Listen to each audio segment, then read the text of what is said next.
आपका स्वागत है। मुझे उम्मीद है कि इस वीडियो को 1000 लाइक मिलेंगे।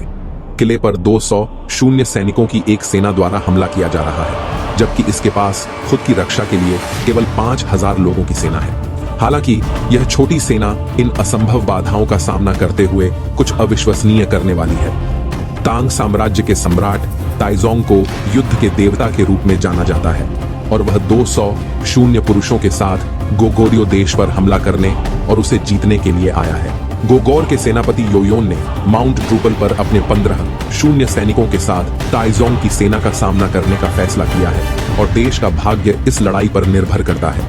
योन की सेना की ओर से आक्रमण का नेतृत्व करने वालों में सैमुअल नाम का एक सैनिक और उसका भाई शामिल है। एक महिला जिसे एक दिव्यदर्शी कहा जाता है, जो गोगोरियो के देवताओं से बात कर सकती है, युद्ध को ध्यान से देख रही है। पहले तो ऐसा लगता है कि युद्ध में योन की सेना का पलड़ा भारी है, लेकिन तभी ताइजोंग की सेना की एक अलग टुकड़ी पीछे से आती है और योन की सेना को घेर लेती है। योन की सेना का बेरहमी से कत्लेआम शुरू हो जाता है, लेकिन सैमुअल और उसका भाई बहादुरी से लड़ते हैं। भविष्यवक्ता कहता है कि उसे पहले ही इस हार का एक दृश्य दिखाया जा चुका है। जॉन अपनी सेना को पीछे हटने के लिए कहता है और सैमुअल का भाई आदेश के बारे में सभी को सूचित करने की कोशिश करते हुए मारा जाता है। पराजित और तबाह योन की सेना अपने घर वापस लौटती है। सैमुअल अपने भाई को अपनी पीठ पर ले जा रहा है और वह उसे शव को नीचे गिराने का आदेश देता है। सैमुअल रोता है क्योंकि उसे वास्तविकता का सामना करना पड़ता है। ताइजोंग ने दिव्यदर्शी को पकड़ लिया है। उसके पास एक विशेष धनुष और तीर है जो गोगोरियो देश का एक पवित्र अवशेष है। ऐसा कहा जाता है कि कोई भी इस धनुष को नहीं चला सकता। ताजोंग इसे खींचने की कोशिश करता है और असफल भी होता है। वह अपने जनरलों से पूछता है कि अगली विजय क्या है। वे गोगोरियो की राजधानी की ओर जा रहे हैं और वे उसे बताते हैं कि यह क्या है। यानासाई का पुराना किला। वे उसे सूचित करते हैं कि एंग्सी के कमांडर यांग जनरल योन के आदेशों का पालन नहीं करते हैं और गोगोरियो देश द्वारा उन्हें देशद्रोही माना जाता है। इसलिए विजय आसान होगी क्योंकि यांग को राजधानी से कोई समर्थन नहीं मिलेगा। इस बीच जॉन सैमुअल को शी और किलियांग में प्रवेश करने का आदेश देता है, क्योंकि वह और उसके सेनाओं ने योन में शामिल होने से इनकार कर दिया। माउंट ड्रूपल की लड़ाई, जिसकी वजह से संभवतः उन्हें पूरा युद्ध हारना पड़ा। सैमुअल इस काम के लिए बिल्कुल सही है क्योंकि वह पहले एनसी का था और किले में घुसपैठ कर सकता है। सैमुअल का कहना है कि यांग को मारने से एनसाई लोग ताइजोंग की सेनाओं के खिलाफ कमजोर हो जाएंगे, और जॉन का कहना है कि जब तक एनसाई लोग यांग का अनुसरण करते हैं तब तक वे सभी देशद्रोही हैं, उन्हें मरने दो। वह कहता है कि वे एनसी को छोड़ देंगे और ताइजोंग के खिलाफ अपना अंतिम मोर्चा खोलेंगे। राजधानी में सैमुअल एनसी के लिए रवाना होता है। एनसियनोस के रास्ते में सैमुअल को 2 खोए हुए गोगोरियो सैनिक मिलते हैं जो यांग को मारने के मिशन पर उसके साथ शामिल होने के लिए कहते हैं। तीनों यात्रा करते हुए एक दूसरे से मिलते हैं। 2 आदमी अपनी गधा गाड़ी को कीचड़ से बाहर निकालने की कोशिश कर रहे हैं। उनकी मदद करने के बाद सैमुअल उनमें से एक से पूछता है कि वह उसे एनएससी के कमांडर यांग के पास ले जाए। वह आदमी बताता है कि वह खुद यांग है। अन्य 2 सैनिक बेपरवाह होकर प्रयास करते हैं, यांग पर हमला करते हैं, लेकिन उनके जनरल चू उन्हें आसानी से हरा देते हैं और मार देते हैं। वह सैमुअल के लिए आगे बढ़ता है, लेकिन सैमुअल कहता है कि वह एनसी से है और दावा करता है कि वहां के लोग उसे जानते हैं। यांग चू से कहता है कि वह सैमुअल को कैदी बना ले ताकि वह उससे पूछताछ कर सके। बाद में चू सैमुअल को मार गिराता है। सैमुअल जाग जाता है और पाता है कि वे एनसी के किले में पहुंच गए हैं। यांग अपने घर में प्रवेश करता है और उसे बताया जाता है कि बाजार में उसकी जरूरत है। वह बाजार में पहुंचता है और पाता है कि उसके 2 लेफ्टिनेंट पुंग और वॉल्बो लड़ रहे हैं। वह उन्हें रुकने का आदेश देता है और वे तुरंत रुक जाते हैं। वह स्पष्टतः बहुत सम्मानित है। सैमुअल यांग से पूछताछ करने के लिए आता है और यांग को तुरंत संदेह होता है कि सैमुअल उसे मारने के लिए भेजा गया एक जासूस है। वह कहता है कि उसे पता है कि योन उसे देशद्रोही कहता है और उसे मरवाना चाहता है। सैमुअल कहता है कि उसे ताइजोंग की सेनाओं ने एनएसए तक पीछा किया था और अब वह उनके साथ लड़ना चाहता है। यांग एक पल के लिए उस पर विचार करता है। इसके बाद यांग सैमुअल को अपने जनरलों से मिलवाता है और कहता है कि अगर वह उनके साथ लड़ना चाहता है तो वह कमांडर का झंडा लेकर युद्ध में जाएगा, जो सेना को कमांडर की स्थिति के बारे में सूचित करता है। हर समय, हर पल, रात में सैमुअल अपना खंजर निकालता है और यांग का पीछा करता है। जैसे ही वह सुनसान सड़कों से गुजरता है, वह पाता है कि यांग एक आम जोड़े के घर जा रहा है, जिनके हाल ही में एक बच्चा हुआ है। वह जोड़े को खाने पीने की चीजें देता है और उनके बच्चे को प्यार करता है। वह जोड़े से पूछता है कि उन्होंने छोटे बच्चे का क्या नाम रखा है और वे बताते हैं कि उन्होंने लड़के का नाम उसके नाम पर रखा है। सैमुअल ने देखा कि एनएससी के लोगों में यांग के लिए अविश्वसनीय सम्मान और प्यार है। अगली सुबह सैमुअल यांग को आम लोगों के साथ काम करते हुए देखता है और एक बूढ़ा आदमी उसे बताता है कि एनएससी के लोग यांग को एक आम आदमी के रूप में देखते हैं। यांग किले के रूप में ही है, वह एनसी है। यांग चू से पूछता है कि उसका जनरल पासो कहां है और तू जवाब देता है कि वह अभी भी सो रहा होगा। यांग के दिमाग में कुछ क्लिक होता है। वह पासो के घर पहुंचता है और अपनी बहन बेका को वहां पाता है। वह शरारती रही है। यांग क्रोधित हो जाता है और धनुष और तीर के साथ पासो का पीछा करता है, लेकिन बेका उसे बचाने के लिए आगे आती है। यांग कहता है कि उसे चिंता है कि उनमें से एक आने वाले युद्ध में मर सकता है, जो दूसरे के लिए बहुत कठिन होगा, लेकिन बेका कहती है कि वे इसके लिए तैयार हैं। तभी एक हॉर्न बजता है और यांग किले की दीवार पर चढ़ता है और पाता है कि ताइजोंग ने एक टोही इकाई भेजी है। उसकी सेना करीब है। एनएससी सेना किले की रक्षा के लिए तैयार हो जाती है।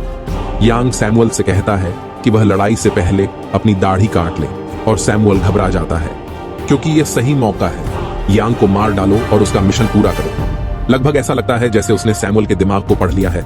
यांग कहता है कि अभी समय नहीं है। वह कहता है कि सैमुअल को बाद में उसे मारने के लिए बहुत सारे मौके मिलेंगे। सैमुअल इस बात से हैरान है कि यांग ने कितनी आसानी से ऐसा कर लिया। उसे समझ में आ गया है।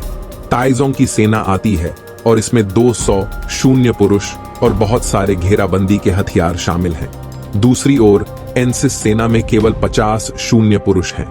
यांग बता सकता है कि अनेक पुरुष घबराए हुए हैं और वह उन्हें एक उत्साहपूर्ण भाषण देता है, उन्हें याद दिलाता है कि वे किसके लिए लड़ रहे हैं। ताइजोंग यांग की बहुत हिम्मत की प्रशंसा करता है। लड़ाई शुरू होती है और ताइजोंग की सेना एनएससी किले पर बड़े बड़े पत्थर फेंकती है। चट्टानों के बहुत ज्यादा नुकसान पहुंचाने के बावजूद दीवारों की संरचनात्मक अखंडता बरकरार है।